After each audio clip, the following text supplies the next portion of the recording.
sheba. What kind of words are these? These are the infinitives. How do you know it's an infinitive?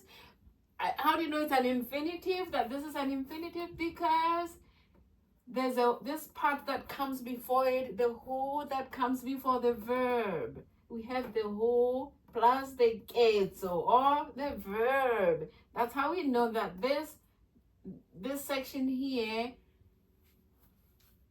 is our infinitive section. All right. Maybe we should label it. Over here we have our verbs. Let's label the sections. And over here we have our infinitives. Infinitives. Sorry. Infinitives. What about this section here? Let's see if you remember. Let's read. Ibala. Ingola. Ituka.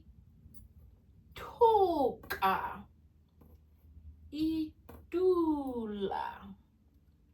Icheba. What's going on here? The B sound changed to the P sound. What's going on? Yes, these are our reflexive verbs. Reflexive verbs. My dancing board. Reflexive verbs. How do we know this is reflexive? Because it has what sound? This onset sound here. E, E. E, E, E, E. It tells us that we are dealing with the reflexive format. And what was our basic verb?